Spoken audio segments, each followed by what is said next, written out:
Guys welcome back to our channel. Guys क्या आपको पता है कि अगर आप अपने क्रेडिट कार्ड को इरेस्पॉन्सिबली इस्तेमाल करते हैं तो आपको इनकम टैक्स का नोटिस आ सकता है और आपको पेनल्टी के तौर पर आपकी अर्निंग का 60 से 70% का हिस्सा इनकम टैक्स को देना पड़ सकता है या फिर आपको जेल भी हो सकती है। तो ऐसी क्या गलतियां हैं जिनकी वजह से आपको इनकम टैक्स का नोटिस आ सकता है या फिर आपको ऐसी क्या गलतियां नहीं करनी चाहिए अपने क्रेडिट कार्ड के खर्चों के ऊपर जिससे कि आपको इस तरह की दुविधा में आप फंसे। गाइस वैसे तो इनकम टैक्स डिपार्टमेंट ने बैंक्स को सिर्फ 2 ही गाइडलाइन दी हुई हैं जिनमें क्रेडिट कार्ड का इस्तेमाल कैसे होना चाहिए उनके बारे में बताया है। पहला उन्होंने बैंक्स को बोला है कि अगर कोई भी क्रेडिट कार्ड का ट्रांजैक्शन होता है 10 लाख या उससे ज्यादा का तो बैंक्स को रिपोर्ट करना पड़ेगा इनकम टैक्स डिपार्टमेंट को इस क्रेडिट कार्ड यूजर ने 10 लाख रुपए का ट्रांजैक्शन किया है 1 साल में। तो उसके लिए उनको एक फॉर्म बनना पड़ता है फॉर्म 61A जिसमें कि उनको मेंशन करना पड़ता है कि इस क्रेडिट कार्ड यूजर ने 10 लाख से ज्यादा का खर्चा किया है। वो चीज तब जाकर इनकम टैक्स डिपार्टमेंट के नोटिस में आती है।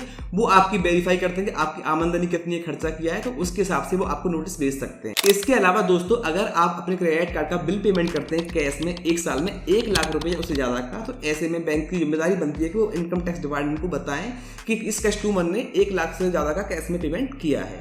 लेकिन आजकल इतने एडवांस सॉफ्टवेयर आ गए हैं इनकम टैक्स डिपार्टमेंट बिना बैंक के बताए हुए भी आपको ट्रैक कर सकता है। तो ऐसे में कुछ गलतियां आपको नहीं करनी चाहिए। गाइस कभी भी आपको क्रेडिट कार्ड पर फालतू खर्चा नहीं करना चाहिए। कई बार होता है कि दोस्त बोल रहा है कि मुझे आईफोन दिला दे अपने क्रेडिट कार्ड पर EMI पे या फिर किसी क्रेडिट कार्ड पर डिस्काउंट चल रहा है तो मुझे अपने क्रेडिट कार्ड के ऊपर में एक आईफोन या कोई लैपटॉप दिला दो। ऐसे में हम सब लोग गलती करते हैं कि डिस्काउंट के चलते हुए दोस्तों या रिश्तेदारों को हम आईफोन या कोई भी आइटम दिला देते हैं। लेकिन वो आपकी आमदनी तो नहीं है, आपके दोस्त की आमदनी से आपने अपने क्रेडिट कार्ड पे खर्चा किया है जो कि आपके लिए सही नहीं है। मान लीजिए कि आपकी इनकम 5 लाख रुपए है साल की और आप अपने क्रेडिट कार्ड पे 10 लाख का खर्चा कर रहे हैं तो आपको जवाब देना पड़ेगा इनकम टैक्स डिपार्टमेंट को। अगर आप जवाब नहीं दे पाएंगे तो जितना आपने खर्चा किया है वो सारा आपको पेनल्टी के तौर पर क्रेडिट कार्ड डिपार्टमेंट को देना पड़ेगा। अब इसमें ऐसा भी नहीं है कि आपने बोल दिया कि मेरे दोस्त ने या रिश्तेदार ने मुझे पैसे दिए थे तो मैंने उनके लिए परचेस किया है। इनकम टैक्स डिपार्टमेंट इन बातों को नहीं मानता है। तो इसके लिए जरूरी है कि आप अपने क्रेडिट कार्ड पर उतने ही खर्चे करें जितनी की आपकी इनकम है। उससे ज्यादा खर्चा करेंगे तो आप नोटिस में आएंगे, आपको यहाँ पेनल्टी बनी पड़ सकती है, आपको पनिशमेंट भी यहाँ पर